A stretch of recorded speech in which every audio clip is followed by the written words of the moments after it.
output a fair bit of it. And I feel like the rogue kind of has to have very specific answers to what you're doing at that moment. And then if it doesn't have it, you just run them over. And what's a good counter to rogue in all their hijinks? Just killing them with your bow. Yeah, absolutely. A very fast counter is really good, especially with Fel Reavers. A card, when it's being dropped, you just sap it. Like, killing it is so much damage, and Rogue has only a limited amount of damage to finish his opponent. Yeah, sometimes a big creature that comes one turn before high main is just enough to deal with the Rogue. Ostkaka is going to decide whether he keeps these saps or not.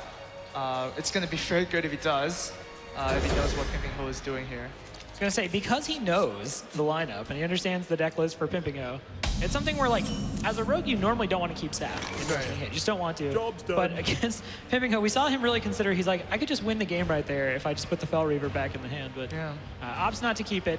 Pinpingho does, however, keep Fel Reaver, which is a very, very strong card, especially if he can follow it up with a turn 6 Savannah High Main. That represents so much damage coming in each turn. Yeah, but before he does that, he actually needs the minions for the first turns. He has the juggler, he is missing the 1-drop.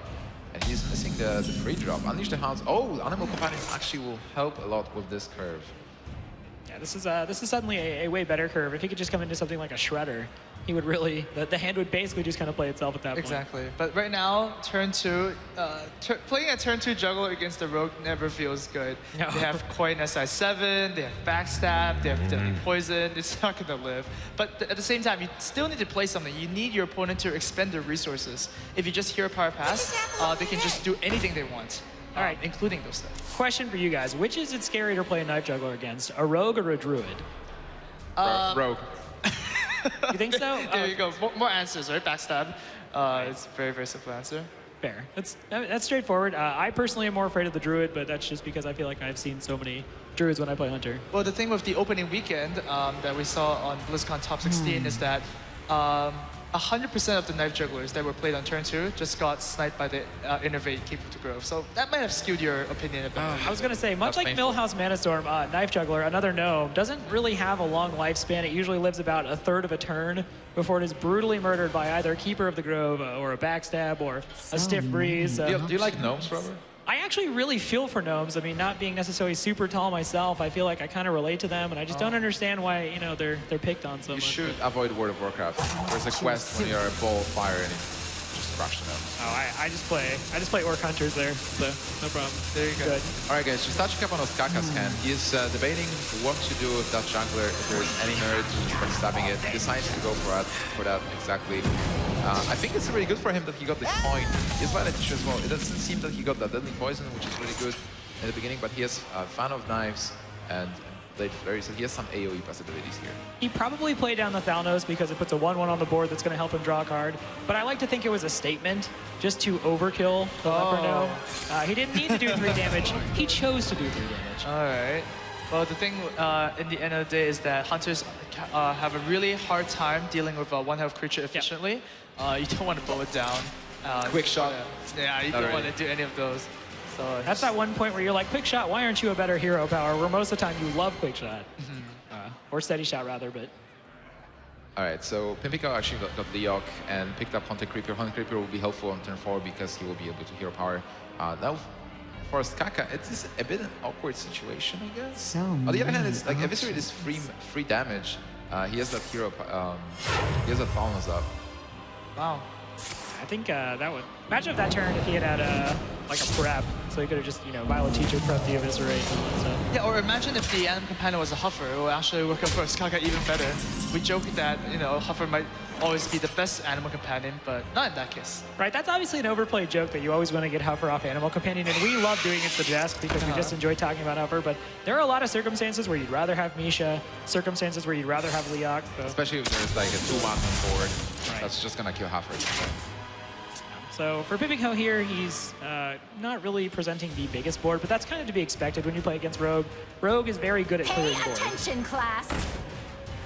So Ostkaka just going for the Violet Teacher to develop the biggest creature he has right now. His board is pretty good. It's so funny the Thalnos is still alive after all those turns. Oh, this is such a dangerous turn for pinpingho, and I fully expect him to take the full turn timer. He can play Lotheb, and if you play Lotheb, you're blocking out Violet Teacher getting value from spells, and more important, it's the safe turn. If you play down that Fel Reaver and the sap comes out, I honestly believe you just lost the game. Yeah, you just pass to turn 5 without doing anything, and your opponent has, 3 more mana to do whatever he wants. So Lothep does guarantee more or less that it's going to get some value. It's really strong. It's not even about the fact that the Fel Reaver would discard 3 cards before it's put back in hand. The Rogue, when the Rogue beats mid-range decks, it's off that tempo turn where they take a 5 or 6 mana minion, put it back in the hand with sap, and then continue to push their agenda from there, use the oils, look for the Blade Flurry. So I really like seeing the Lothep there, and I think that's a very heads-up play from pinpingho. Now, does Ostkaka follow up with Lothep as well? Edwin can't really be comboed, so 2-2 Edwin is not great. Exactly. The best combo to a Lothep is a Lothep yourself. Yeah, absolutely. This means the Lothep from pinpingho still will have to attack into the 3-5, and your Lothep might be unused unless they trade, but that's good for you. A 3-5 valid teacher might provide you with a lot of minions, but then if you have a lot of minions, you have to think about Unleash the Hounds from Hunter. I was gonna say, anytime the Hunter trades with you, you'll usually take it. That's the Hunter trading is a great place to be in as the non-Hunter player. And, yeah, pinpingho is just gonna. The Savant Jaime is looking really good right now. Make your board even more deadly, put more pressure on the board. Rogues can't really, deal with that many creatures unless they have a big Blade Flurry. And Ostkaka seems like he's gonna have a little trouble here. For the record, I think anytime there's a green border around Savannah Highway, it looks good. Okay. It doesn't even matter what turn, it's just a good-looking card. Nice looking animal. Oh, that's a fair statement. Yeah. Okay, so pinpingho decides to kill the Violet Teacher, not trade with the Lothep. This helps him to get the board, and he guesses there is no AoE for now, no good way to deal with the board, but it's kind of like a mid-risk, high-reward play. You get rid of the Violet Teacher, so that's good, and you're gonna hope basically that you force either additional resources or even that Lothep to trade with your Lothep, and there's not really a situation where you get overly hurt for it, I don't think. I don't know if you guys think of it. If there is Fan of Knives and Blade Flurry, you're really getting hurt, because right now Ostkaka has all the ways to just clear the board. Yeah. I have to think Ostkaka would like to, like I said, seen a prep by now. Yep. That would really allow him to kind of go crazy with a tempo turn, but especially with Edwin Van Cleef sitting in hand. Yeah, with 6 mana right now, Ostkaka doesn't have too many options. If he clears the board, he might have to use the oil and the flurry, which he's deciding to do. Just play off the board and play the long game. Other option was just going with Fan of Knives, then attacking with the weapon into the spider and using flurry as well. That's true. But pinpingho has a surprise, well, double surprise. There's going to be 2 Fel Reavers. pinpingho's going to perhaps even lose his whole deck. Oh, he's thinking about it, because if he does this, and gosh, if he follows it up with another Fel Reaver on the following turn, it's one of those things where he doesn't really know if he's going to get to draw any more cards ever again, or if he's just going to immediately be playing in a position where all of his cards are being milled. But that's what's in his hand. It represents a lot of damage. And if Ostkaka doesn't have the sap, then pinpingho's in a good spot. Yeah, at the end of the day, you just saw an Oil Blade Flurry, so Ostkaka's only way of dealing with this Fel Reaver is a sap. There's no more direct damage. And if there is even more direct damage, pinpingho just has a second one. Doesn't really matter if the first one gets killed. The big question is, as Ostkaka, do you fish for sap with Azure Drake, which is a possibility, or do you just develop Violet Teacher and Edwin Van Cleef, putting 2 good minions on board, which means that if you mill more cards, but it's all about just tempting Hunter to trade with your minions to give yourself a good one. Yeah, I mean, with Azure Drake, you would have missed the 3-5 if you missed the sap drop, man. Oh, man. You know, something with a Fel Reaver is like fish for the card you need for the next turn, you know? Yeah. That was just like watching That's the advantage of the card, right? Just mill all the bad cards. Yeah. That to me was just like watching like the Price is Right spinner, like ding, ding, ding, ding, then just lands on Dr. Boom. It was Jackpot. so much pain in my chest. It was hurt to watch, but oh, right to the face. Hunter likes to go face. I was gonna say, it's not too many other. I don't think you trade at this point. It's clear he doesn't have sap, and that's really the only thing you're scared of. And yeah, Dr. Boom is gonna put an extra in case that Fel Reaver was not doing enough damage. Here's Dr. Boom. Well, he can get a secret. If he has something like an explosive trap or even a freezing trap, it should be alright. Yeah, of course. Also limit the possibility of drawing a secret next turn.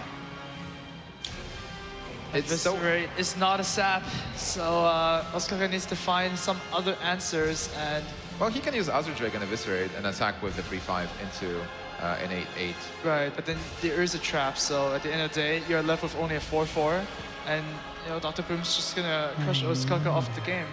Yeah, this is kind of the same reason why I feel like Oil Rogue has always fun, or even Tempo Rogue back in the day too, kind of struggled against Handlock because you have those 8/8 minions, which just requires so many resources to get through for the Rogue that it just becomes so problematic to actually push your own agenda. Right, After you yeah. use like your eviscerates and your oils, you don't really have enough gas in the tank to kind of get the win. So Yeah, a lot of players are actually scared of using the Bell Reaver because why would you want to lose cards from the deck?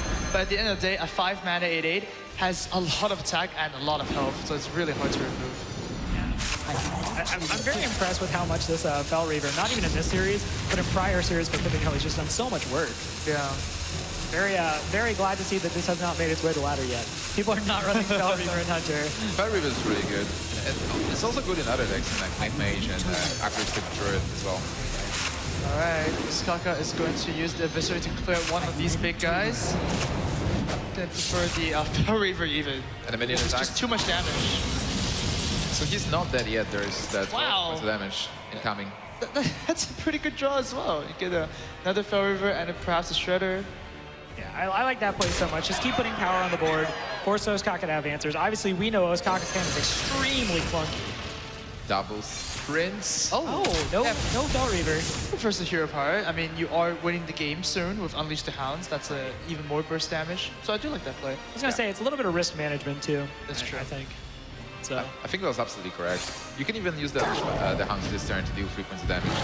Oh yeah, might as well. This means that Ostkaka has cleared the board and secured a win in some way because he's almost dead to the hero power next time. Yeah. I think if there was any chance, and I don't think there was one given what was in his hand, it would have had to started with a prep, into the sprint, into find some kind of answer. He didn't even have the dagger up though, so that's anything he would have done to win the game or come back from that had to have started with a dagger, and he didn't have it prepped up. So Yeah, that's true. I mean, the only time Ostkaka saw his saps were at the start of the game where he mulliganed them. So well, perhaps, he said he didn't want them. Yeah. And Saps took that very personally.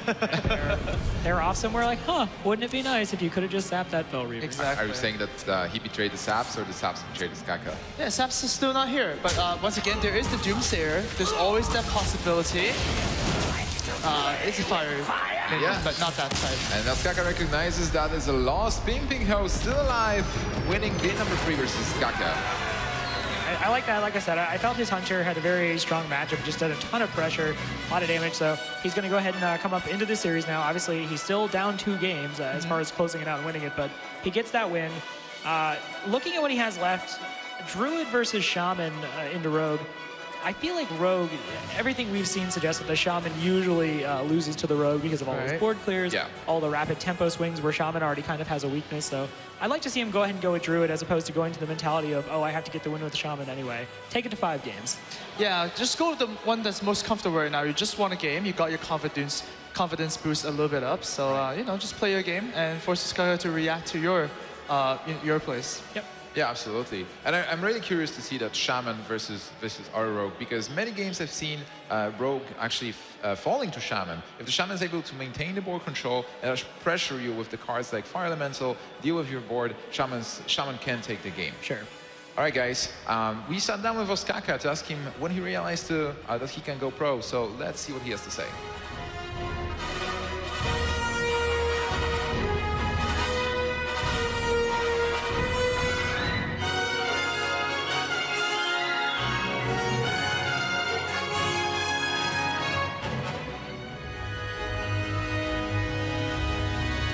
When I initially picked up Hearthstone, I was still in school, but then I realized that I was actually doing quite well. You know, I was one of the best players, so I just decided to take a year off and then commit myself to playing Hearthstone, and it's worked out pretty well so far.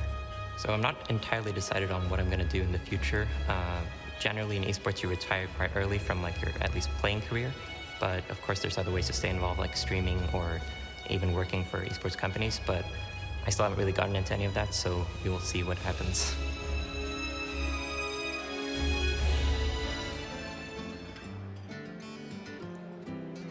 All right, guys, so this might be the last game. If Ostkaka wins with the Rogue, he advances. If pinpingho loses here, he's eliminated.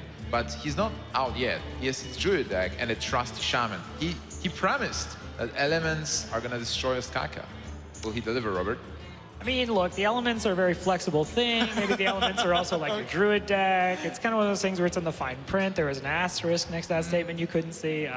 Again, I feel like I would like to see him open up with Druid, but absolutely, him going to Shaman would not surprise me. He's confident in pretty much every match. Shaman has the edge because he's playing Shaman. I'll be a little bit disappointed if he loses the series without playing Shaman. So whatever his strategy is, hopefully he can. Oh no, never mind. We're gonna see the Shaman right here and right now. Finally, all right, guys. Game number 4 starting right now. Ostkaka versus pinpingho, Rogue versus Shaman. Will the elements win? I think the elements are going to want to have a pretty good early curve if they want to win. So, I would think they would want to look for Totem Golem, Tuskar Totemic. Perhaps even the Creeper. Yep, I was going to say the Haunted Creeper is very important. Anything sticky normally gives the Rogue a little bit of more problems than other minions traditionally do, in the same way it kind of does for Warrior. So really, any weapon-based class. I think that's what you want to be looking for. It's very tempting to keep a Mana-Tide Totem, I think. At least I'm not sure I would, but it's one of those things I would give thought to, because Shaman, having access to more cards and possibly getting 1 or 2 draws off of it is really big. I think in the very beginning you want to have tempo as well, so you want to slam those totemics when you get them. What are you looking for as Ostkaka, Amas? Oh, as Ostkaka, I'm just looking for minions early on, and look for the minions that actually aren't 3 health. There are so many minions that Rogue runs that have 3 health. Earthen Ring Farseer, SI7 Agent, and Shredder. Why that is because they just die to everything that's 3 from the Shaman. You die to like a Rockbiter, you die to Flame Tongue Totem plus a 1/1. There's just such efficient ways for Shamans to deal 3 damage. So the Violet Teacher is going to be amazing for Ostkaka here. Yeah, it looks pretty good. So looking at both hands, I think Ostkaka has really nice head, not only because of Violet Teacher, but Preparation Sprint looks good as well. Coin is always good for Rogue. And on the pinpingho side, well, he doesn't really have turn 2 yet. Oh, well, now he has one. Nerubian Egg is actually a very good card against Rogue. Yeah. It's kind of good in Rogue in the same, or in Shaman in the same way it's good in Zoo, right? If they clear the board, you get the 4/4, so you automatically kind of get something going on the new board you're trying to develop. And yeah, I don't think you would ever consider making a totem over playing the egg. So exactly, and there's so many ways to activate it, right? Right. 2 activators already in the hand. We have Rockbiter Weapon on the egg, or even Flame Tongue Totem on the egg. I'm so excited to see the Tuskar Totemic being played. Hopefully next turn. It's bedtime. It's bedtime. Real quick, I'm saying Mana-Tide Totem off Tuskar Totemic. I'll take a Totem Golem. I will say Stoneclaw. Okay. Okay. So I think you and I are actually tied over the course of the Hearthstone World Championship. That's true. 1 apiece. But what pinpingho is thinking is, of course, if he gets that Flame Tongue Totem, 1 out of 8, he wants to play this Tuskar Totem on the left side. Oh, Yeah, we're all wrong. That's not what you want. We all lose. Yeah.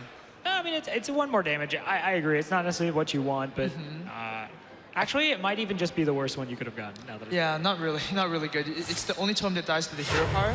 And Ostkaka here is just going to go ahead and play the Violet Teacher, play the Preparation, and the Eviscerate to spawn 2 1/1s. That's such a big swing turn, exactly what Rogues are looking for in turn 4. Yeah, an amazing tempo play. And you know about Tuskar Totemic, I think still, even though you get a 1/1, it's not absolutely bad because you get 4-3 in power for Funana, which is decent. Yeah. This is one of those things where he overkilled the Tuskar Totemic by 2 damage, but that's okay. He managed to generate another 1/1 student from the Violent Teacher.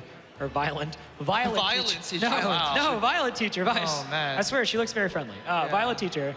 And more importantly, he's taken tempo away from the Shaman, and Shaman tends to have a really hard time getting tempo back. Well, that's one of the answers, one of the few answers that pinpingho actually has. This Rockbiter and Flame Tongue combination is going to deal exactly 5 damage, spawn a 4/4, which is right now a 6/4, and also gets the Zombie Chat to fill out his curve. Yeah, pinpingho is fighting back. One of the tempo-taking cards is Lightning Storm, Yeah. and he is playing one of these, right? That's right. Yeah, it's kind of hard not to bring Lightning Storm.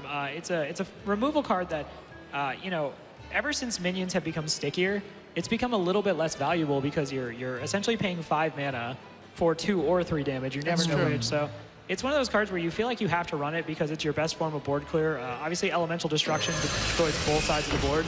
But it's not one of those cards you're ever really happy to see or use until it rolls all like 3s or you have spell damage, and then you're like, all right, Lightning Storm, you're okay. But Yeah, I mean, it's not bad. Even against Rogue is actually a very, very good card. Speaking about Lightning Storm. Exactly, because... nobody was talking about you, Lightning Storm, I swear. I said nothing but nice things. yeah. Anyways. Let's see if he gets a Spell Power Totem and guarantees the kill. No.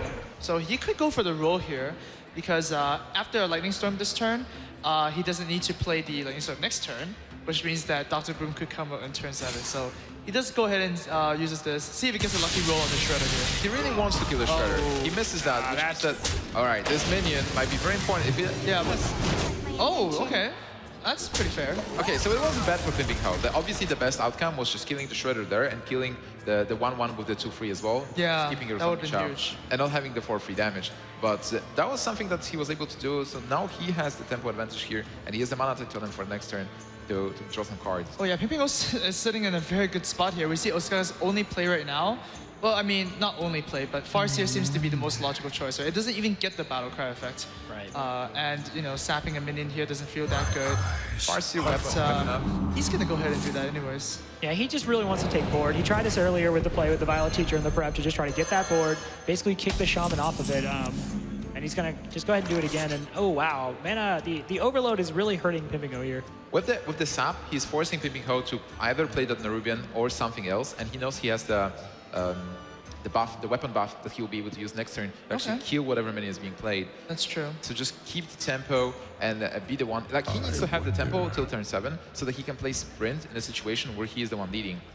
Yeah, we see here the Totem Golem is not a super obvious play. Yes, you can use it and then Hero Power, but then you can't Dr. Boom next turn. Exactly. So You only you have 6 may, mana. I was gonna say, you may just Nerubian here and float a Mana Crystal. Yeah, and the arena is pretty good. It's, you know, a little bit better than Spire Tank. Right. So why not? Yeah, it's decent, but this is exactly what Ostkaka wanted. Yeah, he needs to find something a little bit more flexible off the top. And Oh. Backstab, obviously not really any good. He could have cleared the Nerubian anyway with the Hero Power. What's cool about Backstab is that it does make your oil combo so that the Farseer could gain some attack. Wow. And then you can actually go face for a little bit of more pressure. It's not too much because pinpingho is at 30 health, unscathed right now until this point. Yeah, that was pretty good for Ostkaka being in that Backstab there. Oh, And wow. I mean, normally you just play Dr. Boom, but how much damage is there? Not enough yet. I think you no. still just play Dr. Boom. Yeah, you definitely play Dr. Boom here. It's so much board. Think about your options. I don't think you think too much about this one. You think a little bit and you realize it is turn 7. And it's green. Dr. Boom costs 7 mana, so you just go ahead. Not even that. If the Feral Spirits were like 3 2s instead of 2 3s, then one of them doesn't trade out with your Earthen Ring Farseer, so you're probably gonna have to trade 2. You're getting back in that position where you're overloading yourself. Obviously with this, you're kind of just hoping the boom bots end up taking care of the 6-3. Right. And The problem for our spirits was also like the weapon was actually buffed, so Blade Flurry clears the board. And Right. Right. All right, let's see what Ostkaka chooses to do here. He could use the backstab and kill off the Dr. Boom, but that does mean that he loses his Earthen Ring Farseer. And rogues are really, really important. They only play X amount of minions. So, you know, that's why Warriors is such a bad matchup, because Warriors just clear all their minions. And Bloodlust, not really too necessary now. No, Bloodlust not going to do a lot here, but it's one of the inclusions I really like in Pimpingho's deck. Kind of looking at the meta and kind of what he thought would be most useful in helping him win the game. Bloodlust is a card where obviously the surprise factor is what makes it really powerful, but even then, Ostkaka has to constantly evaluate everything he's doing against Bloodlust now, and Bloodlust is one of those things where even if you don't have a lot of cards and you just keep making totems and maybe the rogue doesn't feel like expending a board clear, you can do a ton of damage on one turn thanks to Bloodlust and Hero Power. Yeah, absolutely. If there will be no board clear right now for Ostkaka, and we know there is one, that will put pinpingho in a great position. Also, the decision to kill Dr. Boom might have been dictated by the fact that there is a Bloodlust in the deck. Right, and pinpingho is really considering right now how much he wants to overcommit to this board because obviously still a lot of board clears going on here, so This might be the key decision that decides the game. Everything pinpingho plays right now will just, you know, get wrecked by Blade Flurry. But if he doesn't play anything at all, Ostkaka can choose to develop more minions and save the Blade Flurry for later. right. This is a tricky turn. This is a really high risk, high reward play that's gonna punish him if he goes for it. I like not playing anything. This board is pretty good, and it's also forcing Ostkaka to deal with the Mana Tide Totem. So if he deals with it with one board clear, you will have that Feral Spirit for the next turn. Yeah, it's just one of those things, again, where overloading yourself to walk into a Blade Flurry feels like too many bad things at once. It doesn't really feel like a winning gamble. So I agree with you, Nimsh. I like him just not doing that. And yeah, he's a little bit rewarded here. 7 damage on the Roombots. That's quite a bit. It might matter. And then there's second Hex, so a lot of spells. Yeah, I mean, 8 mana Hex doesn't look like it's too bad right now. You know your opponent only runs 1 copy of Loatheb. So, yeah, just pass your turn. And, you know, pinpingho might even go the strategy of clearing every single rogue minion, because without minions, they actually don't have any more burst damage. Oil needs that target to, you know, get the maximum potential. Right. I really like the Hex here, too. I don't think you're giving up too much. And again, this actually kind of goes to my general complaint with Barrel Spirits in a Shaman deck anyways. I don't think these days they're necessarily as impactful as they used to be.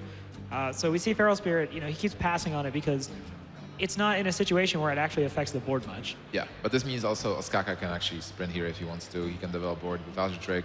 He still has the one having tempo, and that's exactly what he wants as a rogue deck. And for pinpingho, the board is clear. Yep. It's a really bad spot overall. Yeah, this is not going to help his condition or win condition of Bloodlusting. So he needs to find a way to get back on this board. He's already used a Lightning Storm, and the Rogue, oddly enough, the Oil Rogue, is the one dominating the board with minions. So. Yeah. Well, one of them is a frog. Oh, I mean, that's still a minion. Let's not be rude to the frog. It's a beast. Yeah, if Ostkaka somehow top decks Kill Command as a rogue, that's going to be very relevant. Houndmaster could also come down. All right. Or there are no spell slingers. So for pinpingho, this is a really bad spot. Haunted Creeper is not helping him a lot. Feral Spirit is a must play. You are obviously afraid of something, even something like Fan of Knives with double spell damage can clear those Feral Spirit. Double spell damage does look really, really threatful. And pinpingho might even have to Hex an Azure Drake, and that is not what you want. Azure Drake already drew a card for Ostkaka. Well, I'm pretty sure like he it's gonna realizes the only other target that he would have ever looked to Hex was probably just going to be Edwin Van Cleave. That's true. But if a big Edwin Van Cleave comes down past this point, it might just be too much anyway. That's true. Are we going to see a Battle Frog Yeah, we might see a very, very angry frog. with the oil? I believe the term is Battletoads. We're going to see Battletoad. Yeah, Okay. Battletoad soon. Yeah, so Ostkaka has another sprint in hand too, so he can just keep digging for more resources and more ways to possibly end it. And you know, Shaman is on that Shaman curse right now, where he's not drawing cards. He's just kind of forced to use what he has, and he's really just kind of walking minions into the buzzsaw he imagines there of like. Oh, yeah. wow. It's not even an imagined buzzsaw now; it's a real one. It's the Blade Flurry. All right. Well, Ostkaka's gonna fish for more efficient answers. Perhaps draw a preparation. No. Nope.